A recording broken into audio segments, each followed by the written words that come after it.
Top quality और consistent performance के लिए सिर्फ सिल्वर पंप्स। टॉप क्वालिटी और कंसिस्टेंट परफॉर्मेंस के लिए सिर्फ सिल्वर पंप्स, नाम याद रखना।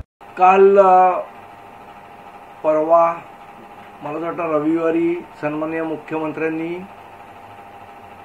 जो तिसऱ्या भाषेचा जो GR होता तो रद्द केला। तो रद्द केल्यानंतर सुद्धा काही ज्या स्टेट बोर्डाच्या शाळा आहेत त्या जबरदस्ती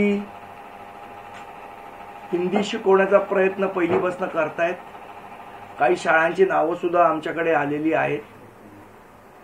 माझी आपल्या माध्यमातून या सर्व शाळांना विनंती आहे की एकदा GR रद्द झाल्यानंतर सुद्धा आपण या पद्धतीने हिंदीची सक्ती पहिलीपासून विद्यार्थ्यांना करण्याचा प्रयत्न करताय ती त्यांनी बंद करावी।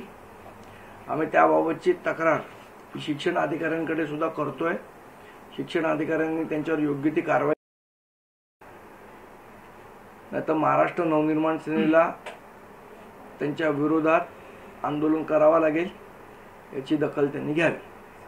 संदीपजी, सरकारनं तोंडी जरी घोषणा केली असली तरी जो लिखित स्वरूपाचा GR आहे तो शाळांना प्राप्त होणं फार महत्त्वाचं आहे। तर तशा स्वरूपाचं पाऊल सरकारनं अद्याप का उचललेलं नाही असं वाटतं? नाही, मला असं वाटतं एकदा मुख्यमंत्र्यांनी जेव्हा सांगितलंय की GR रद्द आहे तर उगीच कागदी घोडेची वाट बघण्यापेक्षा शाळांनी तो निर्णय घेतला पाहिजे। जेव्हा GR यायचा तेव्हा येईल तो 1-2 दिवसात मला वाटतं। पण जेव्हा माहिती आहे की त्यांना ही सक्ती रद्द झाली आहे तर शाळांनी पण त्याची जबाबदारीने अंमलबजावणी केली पाहिजे। मुख्यमंत्र्यांनी हा GR रद्द करताना आणखी एक वाक्य म्हटलं होतं ते अत्यंत महत्त्वाचं होतं की नरेंद्र जाधव यांच्या नेतृत्वामध्ये एक कमिटी स्थापन केली जाईल। तर त्याच्यामागचा उद्देश नेमका सरकारचा काय आणि GR काढायला उशीर का होतो? मला असं वाटतं की आमच्या पक्षाची भूमिका स्पष्ट आहे। कुठली समिती स्थापन करा, त्याचा अहवाल काय यायचा आहे तो येऊ द्या। पहिलीपासून हिंदी सक्ती नाही म्हणजे नाही, या भूमिकेवर आम्ही ठाम आहोत। GR रद्द करण्याच्या पूर्वी आपण शाळांमध्ये जाऊन शिक्षकांची भेटीगाठी घेतलेल्या होतात। बऱ्याचशा शाळा मी तुम्हाला सांगतो, बऱ्याचशा शाळा या गोष्टीला चांगल्या पद्धतीने प्रतिसाद देतात। पण काही शाळा आहेत की ज्या GR रद्द होऊन सुद्धा त्याची अंमलबजावणी करण्याचा प्रयत्न करतात। त्या शाळांना आमचा हा इशारा आहे, आमचं आव्हान आहे आणि आमची विनंती सुद्धा आहे।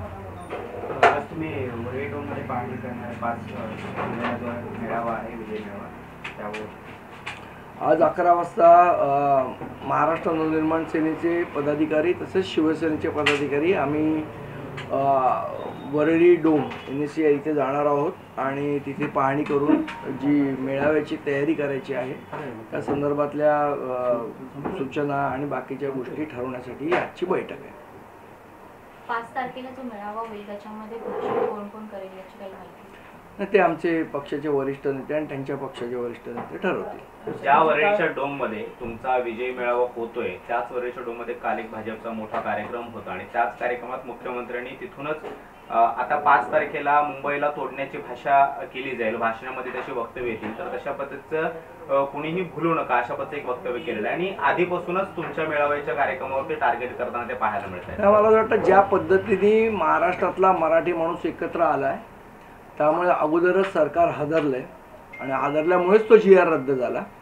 मराठी माणसाची एकजूट होते, याच्यामुळे राष्ट्रीय पक्ष सगळेच हे भयभीत झाले, त्यांच्या पायाखालची वारूळ सरकली। त्यामुळे आता प्रादेशिक पक्षांना टार्गेट करण्याचा कार्यक्रम आपल्याला वेळोवेळी दिसेल। एकट्या पक्षाकडून गर्दी जमणार नाही म्हणून सगळ्या पक्षांना बोलवतात मला असं वाटतं त्यांनी एकदा आमचा पण आधी झालेला डोममधला मेळावा बघितला असता तर त्यांनी अशी बोलण्याची हिंमत केली नसती। कदाचित त्यांची मेमरी लॉस थोडा जास्ती आहे। भाजपच्या नेत्यांकडून म्हटलं जातं की जे मराठीचा किंवा मुद्दा उपस्थित करतात आहे त्यांची मुलं बॉम्बे स्कॉटिशमध्ये शिकतात। मला असं वाटतं की कोण कुठे शिकतंय आणि CBSE असेल ICSE असेल, इथे ज्या पद्धतीने तिसरी भाषेची सक्ती केली जाते, मुख्यमंत्री म्हणून तुम्ही काय करताय? मुख्यमंत्री म्हणून तुमची काय जबाबदारी नाही का? प्रत्येक गोष्टीची आंदोलनं आम्हीच करायची? एका राज्याचे मुख्यमंत्री म्हणून तुमची जबाबदारी नाही?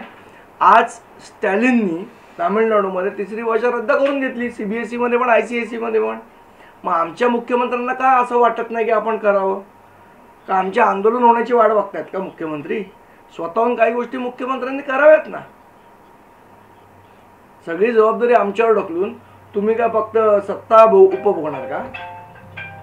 भाजपकडून एक प्रचार सातत्याने केला जातो. जेव्हापासून हा हिंदीचा सगळा मुद्दा उपस्थित करण्यात आला, जे रद्द करणं सरकारला भाग पाडण्यात आलं, मात्र उद्धव ठाकरेंनीच तो अहवाल स्वीकारलेला होता हिंदी आणि इंग्रजी अनिवार्य करण्यात. मला वाटतं त्यांच्या पक्षाच्या लोकांनी त्याचं एक्सप्लेनेशन दिलेलं आहे काय द्यायचं ते. एक मुद्दा असा होता की हिंदी सक्तीच्या विरोधात विजय मेळावा घेण्यासाठी दोन्ही पक्ष एकत्र येतात आहे. मात्र सध्या राजकीय वर्तुळात त्या पलीकडे पण चर्चा होत आहे की फक्त ह्या मुद्द्यापुरतेच एकत्र येणार की भविष्यात देखील एकत्र राहणार. मला वाटतं तो निर्णय दोन्ही पक्षाचे नेते घेतील.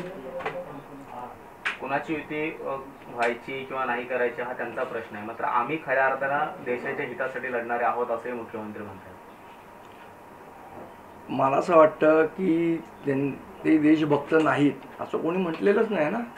कशाला स्वतःला लावून घेत आहेत? पण ते बाकीचे देशभक्त नाही आहेत असं म्हणतात विरोधकांना. नाही, आता विरोधकांना त्यांनी काय बोलावं काय नाही हा त्यांचा प्रश्न आहे.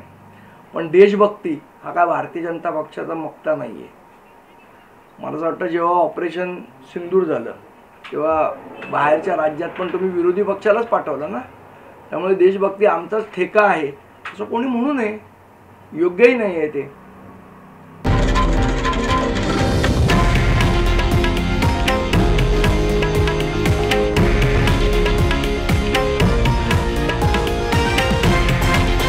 हे आहे देशातील नंबर 1 न्यूज नेटवर्क आणि आपण पाहत आहात TV9 मराठी, एकमेव.